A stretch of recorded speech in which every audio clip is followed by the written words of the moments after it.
میں لاتعداد چھوٹے بڑے مسائل نے لوگوں کی زندگیوں کو اجیرن بنا رکھا ہے۔ ان مسائل میں ایک اہم اور بڑا مسئلہ جہیز بھی ہے، جو موجودہ دور میں غریب والدین کے لیے پریشان کن صورت اختیار کر چکا ہے۔ اپنی مرضی سے اگر لڑکی کو کوئی گفٹ دیتا ہے، والدین دیتے ہیں، تو اس میں کوئی حرج نہیں ہوتا، لیکن ہمارے ملک میں ایک قانون بھی ہے جو کہ جہیز کے اور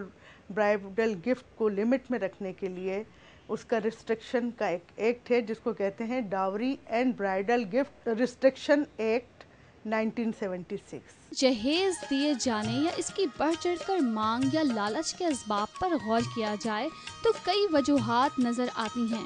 جن میں معاشرتی ناہمواری، امیری غریبی کا فرق، طبقاتی کشمکش اور لڑکیوں کو جائیداد سے محروم رکھنے کا فلسفہ بھی شامل ہے۔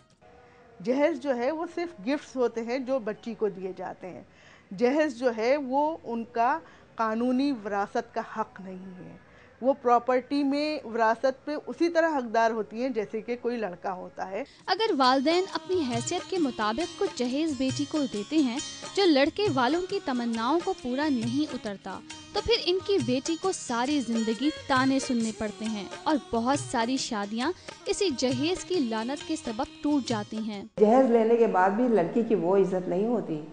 وہ پھر اس کے بعد جب لڑائی جھگڑا شروع کرتے ہیں نا، تو وہ کہتے ہیں کہ لڑکی کو لڑائی جھگڑا کر کے خلا دے کے ہم نکال دیں گے اور سامان ہمارے پاس رہے گا۔ آج کے دور میں لوگوں کی حیثیت اور مرتبے کا اندازہ اس بات سے لگایا جا سکتا ہے کہ وہ اپنی بیٹی کو کتنا جہیز دیتے ہیں اور شادی کی تقریبات پر کتنا مال خرچ کر سکتے ہیں۔ بعض تو ایسے بھی ہوتے ہیں جو پہلے سے ہی آ کے کہہ کے چلے جاتے ہیں،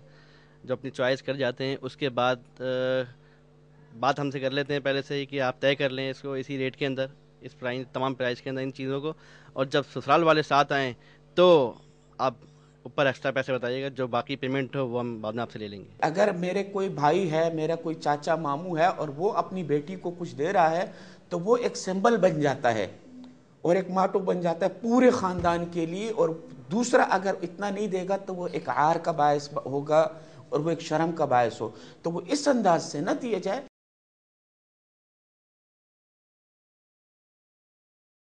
اگرچہ جہیز کو ہمارے مذہب نے فرض تو قرار نہیں دیا، لیکن والدین اپنی محبت اور شفقت کے اظہار کے لیے کچھ تحائف اسے دیتے ہیں تو اس میں کوئی حرج نہیں،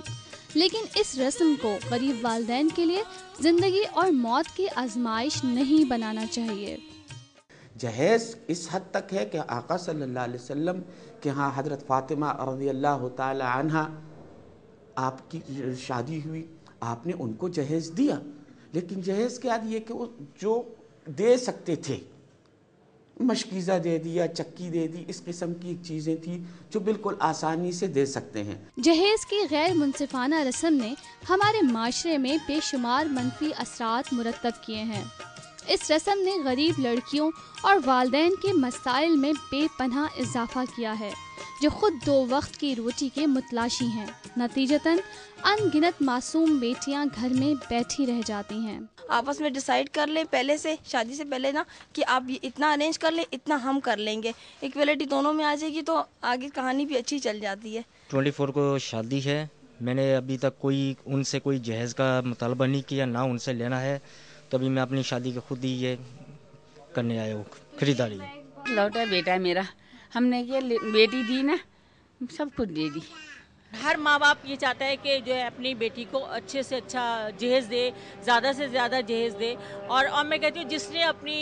دل کا ٹکڑا دے دیا، میں کہتی ہوں اس نے سب کچھ دے دیا۔ میری تو سوچ یہ ہے، یہ سب ویدی سینٹر ہے، اس میں کتنی لاواریس لڑکیاں پڑی ہوئی ہیں، یہ لڑکے والوں کو چاہیے وہاں سے لڑکیاں لیں، اور اس کے تو کوئی وارث ہی نہیں ہے تو ان کو جو ہے ان سے شادی کرے تو وہ لڑکی بھی خدمت کرے گی۔ اس میں کوئی شک نہیں کہ جہیز کے مسئلے نے ہمارے معاشرے میں ایک ناسور کی شکل اختیار کر لی ہے۔ اس مسئلے نے لڑکے اور لڑکیوں کی شادی میں تاخیر پیدا کی، پھر پسماندہ اور متوسط طبقے کے والدین پر غیر ضروری بوجھ ڈالا ہے۔ درست قدم یہ ہے کہ اعتدال کی راہ اپنائی جائے، معاشرتی، اخلاقی اور مذہبی اقدار کو ان کے صحیح تناظر میں دیکھا سمجھا اور ان پر عمل کیا جائے تو جہیز جیسی لعنت سے چھٹکارا ممکن ہے۔